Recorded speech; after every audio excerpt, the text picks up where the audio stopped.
শিবির তো একেবারে নিষিদ্ধই ছিল, এখন যদিও সব বিশ্ববিদ্যালয়গুলোতে শিবিরের জয়কার, এটা আমার কাছে খুব রহস্যজনক মনে হয়েছে। এবং আরেক দিক থেকে আমি খুব সারপ্রাইজ হয়েছি যে বিশ্ববিদ্যালয়ের উচ্চ শিক্ষিত তরুণেরা, আমি শুনেছি যে ভোটের, আমি আসলে এখনো মেলাতে পারছি না যে ওয়াই 4টা বিশ্ববিদ্যালয়, ঢাকা ইউনিভার্সিটি, জাহাঙ্গীরনগর, রাজশাহী বিশ্ববিদ্যালয়, চিরাং বিশ্ববিদ্যালয়, একেবারেই ল্যান্ডস্লাইড ভিক্টরি, পুরো প্যানেল ওই স্বতন্ত্র বলে।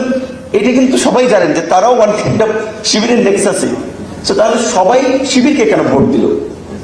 এখানে যে সমস্ত আমাদের শিক্ষার্থী বন্ধুরা আন্দোলন সংগ্রামে এত স্যাক্রিফাইস করেছে, এত লাইফ রিস্ক নিয়েছে, সেখানে আমার কিছু ফাইন্ডিংস হচ্ছে যে যেটা দেখলাম, শিবিরের ওয়েলফেয়ার বেস পলিটিক্স প্লাস হচ্ছে স্টুডেন্টদেরকে সুবিধা দেওয়া।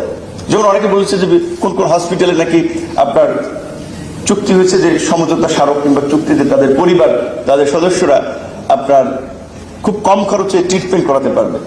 তো আমরা যে তরুণদেরকে নিয়ে স্বপ্ন দেখি, যে তরুণদেরকে নিয়ে আমরা এগিয়ে যেতে চাই, এটা পরিবর্তনের দিকে। তো তারা যদি গ্রামে আমরা যেটা কথা বলি যে 500-1000 টাকায় মানুষ ভোট দিয়ে দেয় আরেকজনকে, বাস বিচার করে না, যেটা সবচেয়ে একটা বড় আমাদের জনসচেতনতার অভাব, যার ফলে অযোগ্য মানুষগুলো পার্লামেন্টে চলে আসে, নেতৃত্বে চলে আসে। তাহলে বিশ্ববিদ্যালয়ে আমরা উচ্চশিক্ষিত তরুণরাও তো তাই করছে। শিবির, আমার ব্যক্তিগতভাবে আমি বলছি, এখানে শিবির কেউ থাকলে তাদের প্রতি আমার ফুল রেসপেক্ট আছে, তাদের ডেডিকেশন আছে, কমিটমেন্ট আছে তাদের রাজনীতিতে, কিন্তু আরো তো ছাত্র সংগঠন আছে।